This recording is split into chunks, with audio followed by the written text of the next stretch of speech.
Hey everyone and welcome to the channel. My name is Ash, aka Ghostbuster, and today I'm doing a review of The Witcher's House MV on Xbox. Now this was released on Xbox on the 13th of October 2022, developed by Fummy and published by DANGEN Entertainment. Now the original Witcher's House was released in 2012, that's like 10 years ago now, and it's one of those horror RPG maker games. Now this is a newer updated version of that game, obviously I'm assuming made in RPG Maker MV given the name, and it's been released onto console as well. Now I'd never played the original, I'd never even heard of the original, I'm not gonna lie, but apparently it is a decent RPG Maker game. However, I did have a look at what it looked like, and this new version is night and day improvements. The graphics, the quality of the textures, and the character art is so much nicer than the original. And then the original looked nice to begin with, but this one has a much more creepy aesthetic to it, in my opinion. It looks really, really good. Now, this is a sort of traditional horror RPG, sort of top-down, not top-down, but like the sort of tilted top-down sort of camera that you get in those RPG Maker games. And basically you play as this girl, and she basically makes her way into this sort of creepy house. So she wakes up in the middle of this forest, makes her way to this creepy house and goes inside, and you basically get trapped inside, and you've basically got to survive the sort of horrors that are inside of it and escape basically. Now, this is mainly like a puzzle game, so you'll spend a lot of time picking up items and then using items on other items to either make new items, break things, change things, unlock things, that sort of thing. You can push things around, stuff like that. And it's not difficult, but it does just take you to sort of like have to look around and go, right, I can use that with this. And there's a lot of dialogue, like you'll click on something and it'll be very descriptive, like there's enough space in here for a small item. And I don't want to spoil the story and stuff like that, but right at the beginning of the game there's like a basket with a teddy bear in, but there's space in it. Then you pick up another teddy bear, but you can't put that teddy bear in this basket because it's too big. So there's some scissors so you can chop its arms off and then fit it in the basket basically.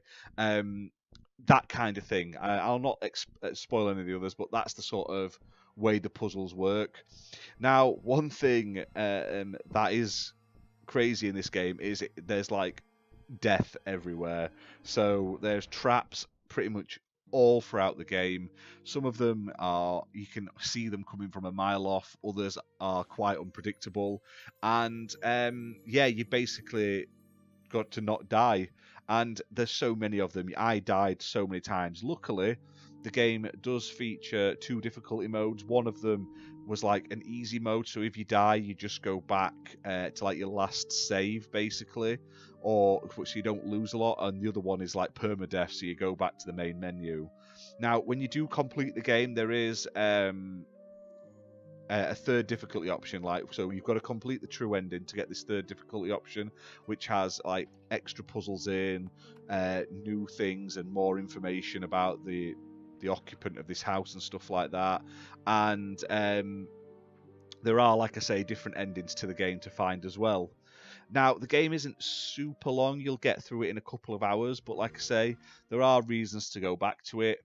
I wouldn't probably play it more than 2 or 3 times, depending on like how quick you get through it and if you enjoy it and stuff like that. But if you want to get the like true ending, you may have to replay it, and you may want to try doing it without dying basically at all, if you like it a bit harder. Now, overall, like I say, graphic wise and sound wise, it's really, really good. They've done a great job on it. The UI still looks like an RPG Maker game, but the actual in-game imagery and sounds, which is what you're seeing most of the time, look great compared to a lot of RPG Maker made games I've seen in the past.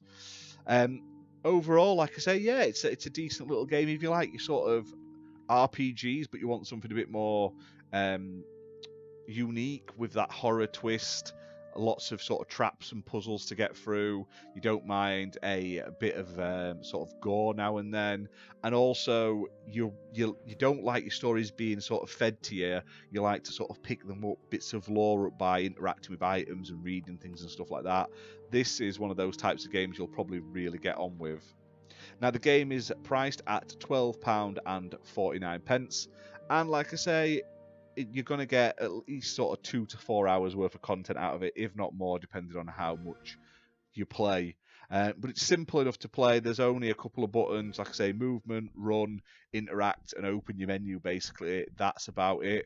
And yeah, like I say, even if you're not a horror fan, you might enjoy this. It's not like super scary, and even then the graphics aren't going to scare you in as such, basically.